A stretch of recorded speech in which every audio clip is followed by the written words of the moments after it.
Varicose veins కి సరైన చికిత్స కోసం సంప్రదించండి ఎవిస్ హాస్పిటల్. నమస్తే రమగారు. నమస్తే జయ.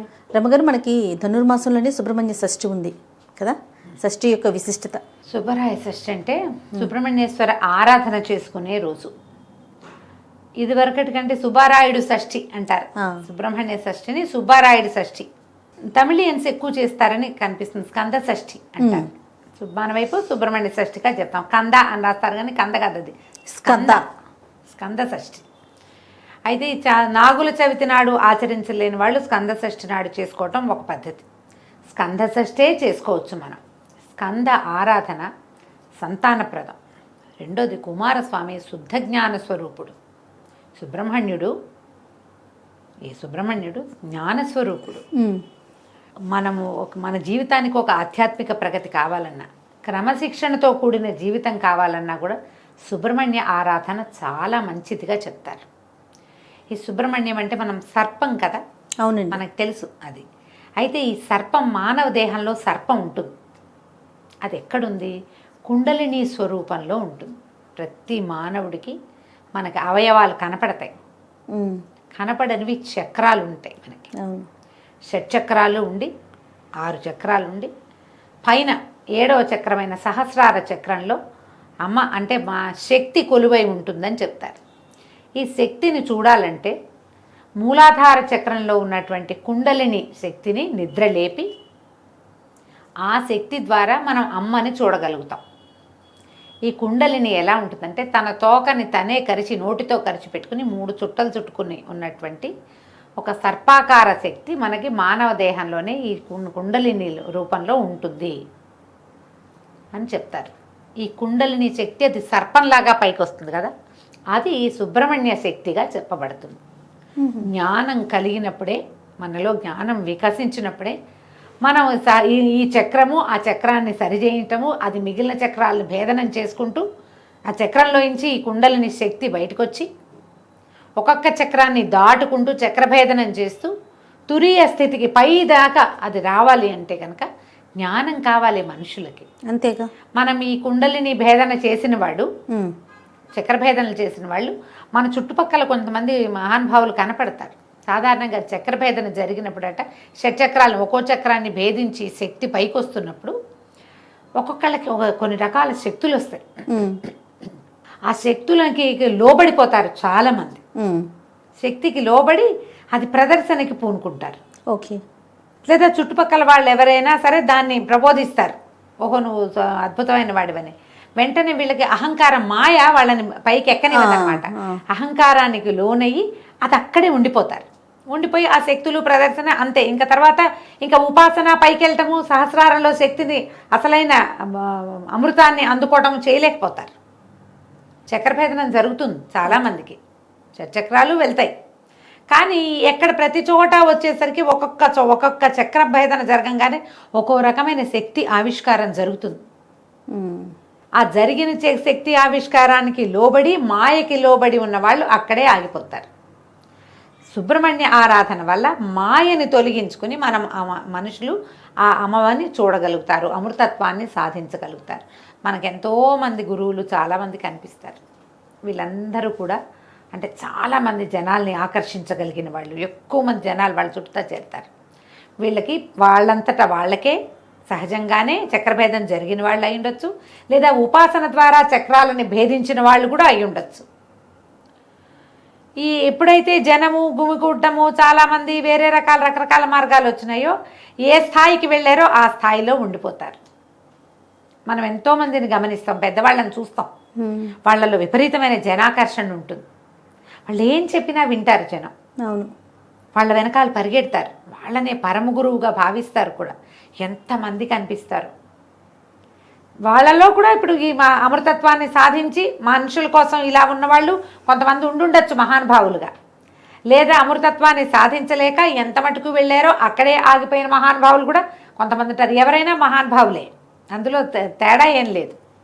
కాకపోతే వాళ్ళు ఎంతవరకు వెళ్ళారు, ఇంకా ఎంత వెళ్ళాలి అనే జ్ఞానాన్ని సుబ్రహ్మణ్యుడు ప్రసాదిస్తాడని చెప్తారు.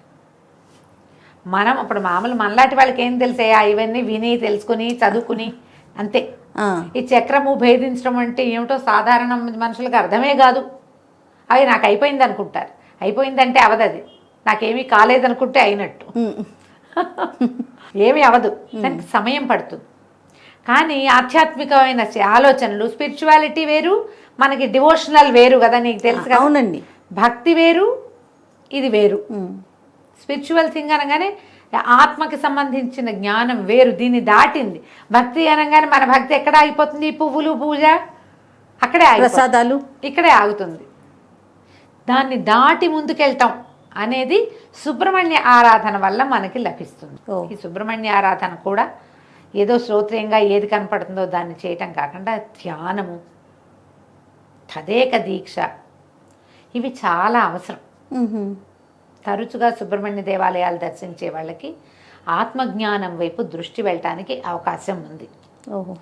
ఆయన్ని ఆరాధిస్తే మన ఆధ్యాత్మిక ప్రగతి బాగుంటుంది. దానికోసమే కాకుండా లౌకిక జీవనానికి కావలసినటువంటి సంతానోత్పత్తికి సుబ్రహ్మణ్యుడే అధిదైవం. సంతానం కావాలంటే సుబ్రహ్మణ్యుని ఆశ్రయిస్తే సంతానం కలుగుతుంది. జాతకంలో నాగదోషాలు అవి ఉంటే, కుజదోషము, నాగదోషము కనపడుతుంటే వాళ్ళు తప్పకుండా సుబ్రహ్మణ్య ఆరాధన చేయాలని చెప్తారు. సమీపంలో ఉన్న ఎక్కడ నాగనాథులు ఉంటారు, ఎక్కడ నాగప్రతిష్టలు ఉన్నా అక్కడ పూజించటం. సర్పారాధన, నాగారాధన చాలా మంచివి. సుబ్రహ్మణ్య స్తోత్రాలు కూడా కొన్ని అద్భుతమైన స్తోత్రాలని, సుబ్రహ్మణ్య భుజంగ ప్రయాతము, సుబ్రహ్మణ్య అష్టకం, సుబ్రహ్మణ్య సహస్రనామాలు, సుబ్రహ్మణ్య అష్టోత్తరము, ఏది సులువుగా మీకు చేసుకోగలిగితే అది చేసుకోండి. సుబ్రహ్మణ్య అష్టకం చాలా సులువు, 9-10 శ్లోకాలు చక్కగా నోటికి వచ్చేస్తాయి. రోజు చదువుకుంటే సంతానార్థులైన వాళ్ళకి మంచి ఉపయోగిస్తుంది. మీరు ఏదైనా చేయించుకుంటారు, ఐవీఎఫ్లు అవి ఇప్పుడు బోల్డ్ వచ్చినాయి కదా, అవి సక్సెస్ అవ్వాలన్నా భగవత్ సహాయం కావాల్సిందేనమ్మా. ఖచ్చితంగా అండి కదా. అందుకని మీరు సుబ్రహ్మణ్య అష్టకం చదువుకోండి. చదువుకుని ఏదైనా చేయించుకోండి. వైద్యానికి వెళ్తున్నారు, అదొద్దు, ఏ హోమియోపతి మందే వేసుకుంటున్నారు, అప్పుడు కూడా సుబ్రహ్మణ్య ఆరాధన చేసుకుంటూ హోమియోపతి వైద్యమే చేయించుకోండి. దానికి వెళ్ళినా దీనికి వెళ్ళినా ఎప్పుడు కూడా భగవత్ సహాయం తీసుకోదలిస్తే సుబ్రహ్మణ్యుడు దీనికి అధిదైవంగా ఉంటాడు. వివాహాలు ఆలస్యమైన, తరచు సంతానం లేట్ అయినా, లేదా అబార్షన్లు అయిపోయే వాళ్ళు చాలా మందికి, మిస్క్యారేజెస్ అయిపోతుంది, కొంతమందికి ఎక్టోపిక్ ప్రెగ్నెన్సీ లాంటివి వస్తాయి, వాళ్ళకు కూడా సుబ్రహ్మణ్య ఆరాధన మంచిది, స్కందారాధన మంచిది అనేది మనం ఎప్పుడు చెప్తూనే ఉంటాం. ఎందుకంటే ఈ స్కందుడు ఎన్ని చోట్లకో మారి ఎక్కడ ఇది కాకుండా జన్మించాడు. ఎన్ని ప్రతికూల పరిస్థితులు వచ్చాయో ఆయన పుట్టుక్కి, అమ్మా నాన్నని కలవనివ్వల దేవతలందరూ కలిసి, సహజంగా ఆయన పుట్టలేకపోయాడు, సహజంగా జన్మించలా. శివవీర్యాన్ని శక్తిలో నిక్షేపితం చేయలేకపోయారు, పార్వతిలోకి రానివ్వలా దాన్ని. ఆ శివవీర్యం భూమి మీద పడింది, అగ్నిదేవుడు భరించాడు, అక్కడి నుంచి గంగానదిలోకి చేర్చారు. ఆవిడ శరవణంలో వదిలిపెట్టింది, దాన్ని అక్కడ వదిలేసింది, శ్వేతపర్వతం ఎక్కడ వదిలిపెట్టేసింది. వదిలేస్తే అప్పుడు ఇవన్నిటికీ ఎన్ని చోట్లకి జారినా కూడా చివరికి శిశువుగా మారాడు ఆయన, రెల్లుగడ్డలో నుంచి. అంతే కదా శరవణ భవుడు, అందుకే కదా ఆ రెల్లులో జన్మించాడు. ఇన్ని చోట్లకి మారినా జన్మ మాత్రం కుదిరింది. ఆయన తారకాసుర సంహారం చేశాడు. తారకాసుర సంహారం కోసం జన్మించిన వాడు ఈయన. అంటే ఏదో ఒకటి సాధించడానికి పుట్టాడు. ఆ పుట్టడానికి ఇన్ని స్థలాలు మారి కూడా స్కందుడై జారిపడినా కూడా జీవించే ఉన్నాడు ఆయన.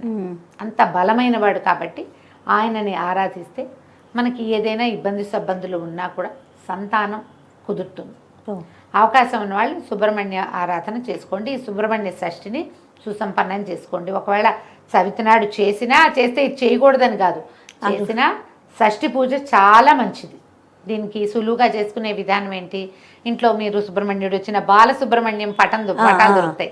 చక్కగా చిన్న మొహంతో పిల్లవాడు కూర్చున్నట్టుగా కనపడుతుంది. ఓ నెమలి, సర్పము కనపడుతుంటాయి, వేలాయుధం కనపడుతుంది, ఫోటోలు కనిపిస్తాయి. బాలమురుగన్ని తెచ్చి ఇంట్లో పెట్టుకోండి అమ్మ. తెల్లటి పువ్వులతో అర్చన చేసుకోండి. 108 నామాలు చదువుకోవచ్చు. తెల్లటి పువ్వుల దండగుచ్చి వేయండి. తర్వాత చలిమిడి, చిమ్మిరి లాంటివి నివేదన చేయండి. పాలు పోయచ్చు. చిన్న వెండి పడగ తెచ్చుకుని ఆ పడగను పెట్టుకుని నామాలు చదువుతూ పడగకి పాలు పోయండి. ఎక్కడైనా పుట్ట ఉంటే దగ్గరలో పుట్టలో పాలు పోసరండి. నాగప్రతిష్టలు దేవాలయాల్లో రావి చెట్టు కింద కనపడతాయి, అక్కడ కాసిన పాలు పోసేయకండి, పోయండి కాసిని. చిన్న అంత వెండి గిన్నెడు, వెండి గ్లాసెడు పాలు చాలు ఉద్ధరణతో పోస్తే ఒక 11 సార్లు 11 ఉద్ధరణలు, అంతకంటే అవసరం లేదు. పుట్టలో పోస్తే 3 ఉద్ధరణల పాలే పోయమని చెప్తారు, అంతకంటే అక్కర్లా. ఆవు పాలు పోయింటే అవి శ్రేష్టం. మీకు అవకాశం ఉంటే చిమ్మిడి చలిమిడి చేసుకోండి. పగలు తరిగినవి తినద్దు, రాత్రిపూట అన్నం తినకూడదు, ఉపవాసం చేయాల్సిందే. పగలు భోజనం చేసి రాత్రికి ఉపవాసం చేయొచ్చు. కొన్ని చోట్లయితే మొత్తం 2 పూట్ల చెమిరి చలిమిడి తినే ఉంటారు. మీ ప్రాంతాల వారీగా ఏం చేస్తారో అది చేయండి. మీ ప్రాంతాల్లో ఏ పద్ధతులు లేకపోతే నేను చెప్పిన సులువైన విధానాన్ని పాటించండి. 2 టమాటాలు చిదిపి పప్పులో వేసుకోండి, ఒక టమాటా చారు పెట్టుకోండి, పగలు భోజనం అయిపోతుంది. క్యాలీఫ్లవర్ లాంటివి ఇట్లా తుంపితే కూర అయిపోతుంది. అవునవును. చాకులతో కొయ్యొద్దు అని చెప్తారు. మరి ఎందుకు చెప్తారో తెలీదమ్మా. నేను మా పుట్టింట్లో అత్తారింట్లో కూడా అదే విధానం, నాకున్న విధానాన్ని నేను మీకు చెప్తున్నాను. అంటే మీకు ఏదైనా విధానం ఉంటే అవి పాటించండి, కుటుంబ విధానం ఉంటే పాటించుకోండి. మీకేమీ లేదు మీరు చేయాలని భావిస్తే కనుక ఇలా చేసుకోవచ్చు. రాత్రికి ఆ చిమ్మిరి చలిమిడి తినండి. ఏదైనా ఒక పండో ఫలమో, అరటిపళ్ళు మంచిదమ్మా, ఈ కోసుకునే పళ్ళు అవి తినకండి.